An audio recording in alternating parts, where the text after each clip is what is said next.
Apa khabar semua? Saya dengan sahabat saya Siti Zulaika Olivia dan kami bersama-sama hari ini sebab kita ada satu isu panas untuk dibincangkan.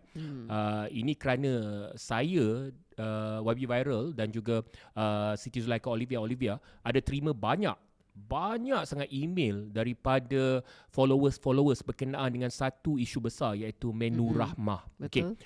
Sebelum saya pergi lebih lanjut lah, apa yang saya nak cakap ini ialah daripada saya punya observation. Menu rahmah ni timbul, saya rasa, kalau correct me if I'm wrong, tapi saya rasa menu rahmah ni timbul selepas Rafizi Ramli ada buat satu statement yang boycott orang yang berniaga makanan mahal kan. Betul. And then benda tu jadi isu. Bila benda tu jadi isu, tiba-tiba keluar out of the blue keluar menu rahmah. Okay. First of all, government yang diketuai oleh PMX Anwar Ibrahim ni, kita welcome you to do something good for the rakyat. Tetapi kalau you buat something which we call knee-jerk reaction kan, kau kena kecam, kau kena hentam dengan orang dan kau keluarkan something which is actually copy-paste daripada menu satu Malaysia, tak silap. Dan masa ada menu satu Malaysia tu, pembangkang yang sama pun buat bising. Mengecam perkara yang sama. So tiba-tiba muncullah menu rahmah. Dan beberapa hari ni kita tengok dalam portal-portal berita, semua bercakap pasal menu rahmah, especially yang di-offerkan oleh Maidin. Okay. Dia macam ni, Maidin buat RM4.90 menu tu. Kalau tak silap saya. Ada protein, ada sayur, ada nasi dan juga dengan ada air. Tetapi saya tak silap saya juga, saya baca di media-media sosial, mereka gunakan itu sebagai alat pemasaran, which is a marketing tool. RM4.90. Tetapi kan, untuk peniaga-peniaga kecil, macam mana mereka nak keluar menu rahmah ni bila barang-barang semua masih mahal? Kan? Olivia, you punya opinion. Okey. Masa mula-mula menu rahmah diperkenalkan, memang dah ada usahawan-usahawan yang peniaga-peniaga makanan yang menjual menu rahmah ni, terutamanya di kawasan yang pedalaman. Saya baca dekat Facebook lah. Kemudian dia jual dalam RM5 lah, dan dikatakan menu rahmah ni menarik pelanggan-pelanggan lain untuk datang ke kedai peniaga makanan tersebut. Dan pada masa yang sama, peniaga itu sendiri pun mengaku yang menu rahmah ni adalah sebagai alat tarikan untuk pelanggan datang makan ke kedai makan. Tapi pada masa yang sama, ada pelanggan lain datang bukan semata-mata nak makan menu rahmah. Dia ada lauk-lauk lain lah. Contoh macam menu rahmah ni, dia macam YV Viral cakap tadi, dia ada nasi, protein, lepas tu dia ada sayur, dia ada air kan. Tapi kalau untuk menu lain tu, dia macam ada mungkin selain daripada makan menu rahmah, mereka akan add on untuk membeli benda lain dalam kedai tersebut. Sama juga macam peniaga-peniaga pasar raya yang besar dekat Malaysia ni, macam Maidin kan, dia buat macam tu. And then they call it what? Nasi budget. They call it nasi budget. Ya, betul. Nasi budget. So nasi budget ni sebenarnya telah digunakan lama. Saya tak tahulah apa government sekarang ni fikir kan. Okay. Nasi budget ni seperti yang Olivia kata lah, telah lama dibuat ataupun nasi bujang kan, untuk orang-orang memang susah. So basically benda macam ni dah exist, dah lama wujud sebenarnya. Mungkin lah kan, saya nak cakap terus terang lah, saya pernah kata macam ni dekat Olivia sebelum ni kan, semua ahli parlimen ni kan, diorang ni sebenarnya tak pernah susah. Dia tak pernah rasa susah sejak jadi ahli parlimen. Dia tak pernah rasa makan bercatu macam rakyat biasa. Tak kisahlah dia ahli parlimen daripada Perikatan Nasional, daripada PAS, daripada Persatu, daripada UMNO, daripada PH, daripada PKR, whatever. Dia tak pernah rasa macam rakyat terpaksa makan nasi dengan telur goreng dengan kicap, bukan sebab sengaja-sengaja nak bernostalgia, tetapi kerana tak cukup makanan terpaksa catu. So dia orang tak perasan sebenarnya banyaklah kedai-kedai yang pernah jual nasi budget ni. Tetapi kan, seperti yang kita kata tadi, nasi sebenarnya menu rahmah ni digunakan bagus untuk alat apa orang kata tu pemasaran. But it doesn't solve the real situation. Okay, katalah pertama sekali, barang kita yang kita nak ialah barang murah. Betul. Barang murah. Sekarang bukan bukan kita yang nak. diorang yang janji. Kita tak cakap kita nak barang murah, tapi diorang yang janji. So rakyat tuntut janjilah sekarang ni. Betul. Sebelum ini, bila kerajaan-kerajaan sebelum ini, bila harga barang mahal, diorang pun keluar lantang, turunkan Betul. harga barang, turunkan harga barang, turunkan harga barang. Sekarang kau suruh boykot. Kan? Suruh boykot. Lepas tu yang Kalau ayam mahal, jangan makan ayam. mungkin itulah sebabnya keluar menu rahmah tu. Itulah. Itu actually sebenarnya saya kata benda macam ni lah. That is a very stupid reaction daripada kerajaan lah. Benda yang bodoh. Kita bukan nak menu rahmah, wahai kerajaan. Kita nak harga barang-barang stable, murah, mampu dibeli. Saya nak tanyalah dengan Rafizi Ramli dan Anwar Ibrahim. Keluarga 6 orang. 6 orang keluarga. Ni aku tengah marah betul ni Olivia. 6 keluarga. Kau nak berharap pada menu rahmah, satu kepala RM5. 6 orang makan RM30. 2 meal RM60. RM60 tu sebenar-benarnya, wahai ahli-ahli parlimen, kluster-kluster kayangan, tak kisahlah kau daripada parti mana seperti yang saya kata tadi. RM60 tu actually, untuk keluarga yang berjimat-jemat, dia boleh makan 3 hari. Ya. So, menu rahmah tu bukan jawapan kepada masalah rakyat. Ya? Menu rahmah tu sebenarnya dan kepada peniaga-peniaga yang terlibat, sebab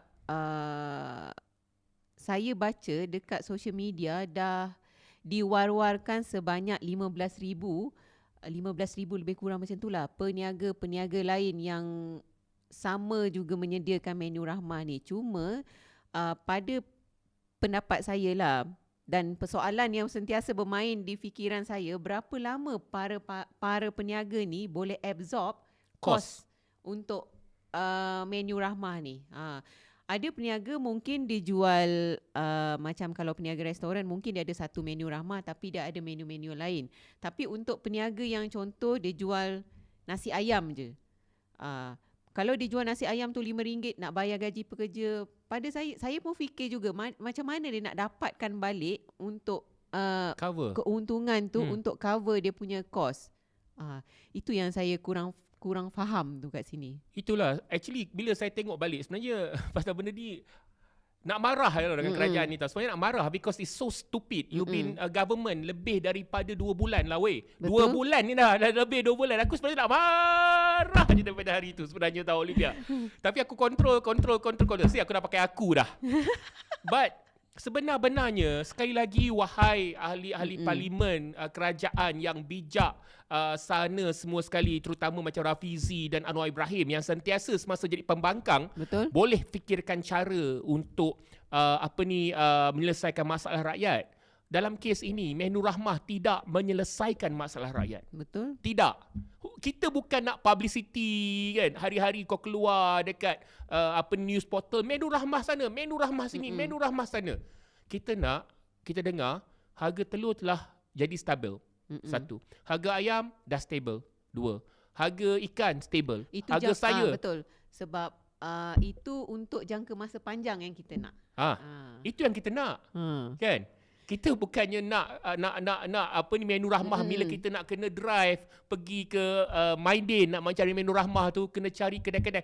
Itu bukan jalan penyelesaian. So ini macam, you know what? Saya rasa kerajaan ni kan, dia lebih minat untuk publicity tau. Publicity kan, bagi publicity. Oh, kita bagi something, menu rahmah. Bersyukurlah engkau rakyat. Dulu YB Viral pernah cakap apa? Keputusan popular. Populis measure kan. Tindakan populis yang diambil ni, dan nampaknya ni dibuat oleh kerajaan inilah. Dan saya tak surprise kalau kerajaan Anwar Ibrahim ni, Ketua Anwar Ibrahim ni buat tindakan populis, because sebagai pembangkang pun diorang sangat-sangat populis. Kan segala-galanya populis. Last masa PRU 14 ramai yang kata mereka kencing rakyat. Betul? Kena tipu. So, okay, that is actually menu rahmah. Dan kita dengar, ini bukan main-main ya. Saya dapat 19 email, and saya rasa Olivia dapat 20 lebih. 20 lebih email berkenaan dengan menu rahmah ni. Peniaga-peniaga kecil yang buat bising. Betul. They say stop this propaganda. Stop. Kau telah memberikan satu persepsi kepada rakyat, peniaga-peniaga boleh buat something dengan harga RM5. Walhal the fact is, diorang nak survive, nak bayar sewa diorang pun susah. Diorang nak beli makanan, nak bayar gaji pun susah. What are you doing? Saya baca tadi dekat berita tapi saya tak ingat portal apa. Dia kata peniaga-peniaga restoran mungkin mengalami kesulitan untuk buat menu rahmah ni atas sebab kos sewa, kos pekerja kan. Tapi dia kata untuk peniaga-peniaga kecil tak ada masalah sebab peniaga kecil ni tak ada kos banyak yang perlu ditanggung. Contoh macam mungkin cuma bayar 100 ke 200 ringgit lah kos yang perlu ditanggung untuk peniaga kecil. Jadi saya berfikir, masa saya baca tu saya fikir gila ke apa? Dia nak bandingkan kos yang ditanggung oleh peniaga besar dengan peniaga kecil. Nak beli barang pun peniaga kecil masih beli kilo-kilo. Peniaga besar dia boleh beli berpuluh-puluh, beratus-ratus kilo. Betul. Beza kos tu sangat banyak. Betul. Dia kalau dia buat bisnes juta-juta, wahai ahli-ahli parlimen yang bijaksana, wahai kerajaan yang bijaksana, dia bukan lagi peniaga kecil. Betul. Itu peniaga besar, ngok. Saya tahu benda ni sebab kita dikelilingi oleh peniaga-peniaga kecil. Betul. Sebelah saya ada peniaga makanan, peniaga nasi goreng, even kalau peniaga kantin pun dikira masih peniaga kecil sebab mereka masih beli barang dengan kos-kos yang agak mahal. Betul. Bukannya dia peniaga, orang kata dia bukannya peniaga sampai 30 restoran satu Malaysia kan. Jadi untuk kos, even kalau macam kita yang buat kuih apa semua pun, peniaga besar kenapa dia boleh dapat satu balang tu dia cuma boleh dapat 10 sen. Walaupun balang tu besar, dia boleh dapat contohlah dia boleh dapat dalam harga 20 sen, 30 sen kos untuk beli balang. Tetapi untuk peniaga kecil, balang yang sama tu dia cuma boleh dapat RM1.50.